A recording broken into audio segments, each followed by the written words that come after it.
अस्सलाम वालेकुम, my name is Maha Mushtaq and I am student counsellor at AIMS education. रोजाना मैं डजन्स ऑफ स्टूडेंट से मिलती हूँ और एक चीज़ जो मुझे सबसे ज़्यादा सुनने को मिलती है वो ये है कि मैम बैंक स्टेटमेंट का रूल समझ नहीं आ रहा, 28 डेज रूल क्या है। और सच कहूँ यही वो पॉइंट है जहाँ स्टूडेंट सबसे ज़्यादा मिस्टेक करते हैं। आप चाहे परफेक्ट प्रोफाइल बना लें, आइल्स क्लियर कर लें, एडमिशन ले लें, अगर आपके फाइनेंशियल्स क्लियर नहीं है तो आपका वीज़ा रुक जाता है। आज मैं आपको जस्ट इन्फॉर्मेशन नहीं दूंगी बल्कि एक ऐसी इनसाइडर क्लैरिटी दूंगी जिससे आपको डिसीजन चेंज हो सकता है। तो अगर आप यूके जाने का प्लान बना रहे हैं या फ्यूचर में प्लान बनाने का सोच रहे हैं तो ये वीडियो बिल्कुल स्किप मत करें और एंड तक देखें, क्योंकि हर पार्ट के बाद आपको लगेगा कि ये बात मुझे पहले क्यों नहीं पता। चलिए एक रियल टाइप सिनेरियो इमेजिन करते हैं। एक स्टूडेंट था अली जिसने यूके जाने का सपना लिया, ऑफर लेटर मिल गया, फैमिली एक्साइटेड थी, प्लानिंग भी स्टार्ट हो गई थी। लेकिन जब उसके वीजा का रिजल्ट आया तो एक लाइन ने सब कुछ बदल के रख दिया and that line was your visa application has been refused due to insufficient financial evidence. Ali confuse था कि उसके अकाउंट में पैसे थे, अमाउंट भी कंप्लीट थी, लेकिन फिर प्रॉब्लम क्या हुई? प्रॉब्लम ये थी कि उसने सिस्टम को समझा ही नहीं। उसने सोचा सिर्फ पैसे होना काफी है, लेकिन यूके वीजा सिस्टम सिर्फ पैसों के साथ कंसिस्टेंसी, हिस्ट्री और इंटेंशन भी चेक। तो अगर आप भी इस असम्पशन के साथ चल रहे हैं तो आप भी रिस्क जोन में।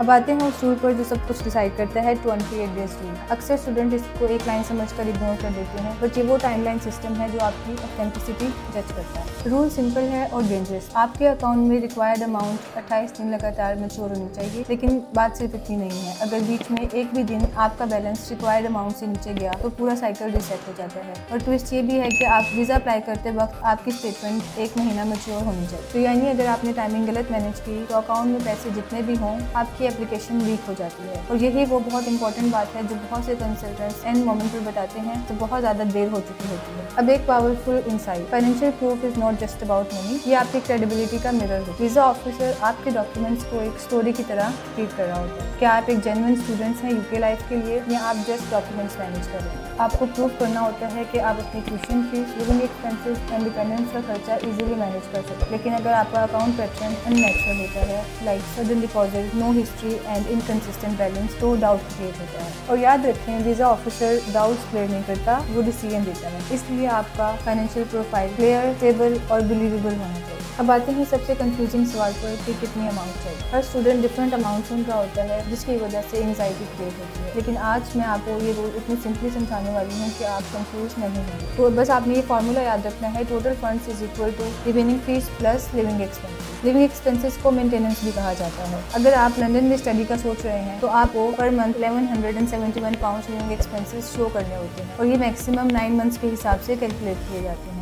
और इसी तरह अगर आप इनसाइड लंदन स्टडी करने जा रहे हैं, में लिविंग कॉस्ट थोड़ी सी ज़्यादा होती है, जिसमें per month living expenses 1529 pounds पर चले जाते हैं और ये भी मैक्सिमम 9 मंथ्स के ही शो करने होते हैं। अब बात करते हैं डॉक्यूमेंट्स की, जहाँ पर गेम जीता या हारा जाता है। आपके बैंक स्टेटमेंट या बैंक लेटर सिर्फ एक डॉक्यूमेंट नहीं है, ये एक आपकी फाइनेंशियल आइडेंटिटी प्रूफ। इस पर प्रॉपर स्टैम्प, सिग्नेचर और क्लैरिटी होना जरूरी है। अब हम उन रेड फ्लैग्स के बारे में भी डिस्कस कर लेते हैं जिनको अगर हम अवॉइड नहीं करेंगे तो प्रॉब्लम कंफर्म है। लास्ट मोमेंट पर हैवी डिपॉजिट करना, बोरोड मनी शो करना या 28 डेज का साइकिल ब्रेक कर देना, ये वो चीजें हैं जिन पर वीजा ऑफिसर को डाउट क्रिएट हो जाता है कि आप जेन्युइन स्टूडेंट हैं भी या नहीं। यहाँ एक गोल्डन लाइन आप याद रखें, it's not about how much money you show, it's about how naturally you show it. Final reality, कुछ कंट्रीज के स्टूडेंट्स को फाइनेंशियल एविडेंस में रिलैक्सेशन मिल जाती है, बट पाकिस्तानी स्टूडेंट्स के लिए हर चीज डिटेल होती है और हर स्टेप मॉनिटर होता है। अब आपकी चॉइस है कि आप गेस वर्क के साथ प्रोसेस करना चाह रहे हैं या स्मार्ट स्टूडेंट बनना चाहते हैं। स्मार्ट स्टूडेंट वो होता है जो सबसे पहले समझता है एंड देन अप्लाई करता है, जबकि रिस्की स्टूडेंट वो होता है जो जल्दी में स्टेप्स ले लेता है एंड देन बाद में रिग्रेट करता है। अब आपकी चॉइस है कि आप स्मार्ट स्टूडेंट बनना चाहते हैं या रिस्की स्टूडेंट। तो गाइस, अब आप क्लियरली समझ चुके हैं कि यूके वीज़ा प्रोसेस सिर्फ डॉक्यूमेंट्स का नहीं बल्कि टाइमिंग, स्ट्रेटजी और अंडरस्टैंडिंग का गेम है। तो अगर आप भी चाहते हैं कि आपका स्टडी वीज़ा प्रोसेस स्मूथ हो, स्ट्रेस फ्री हो,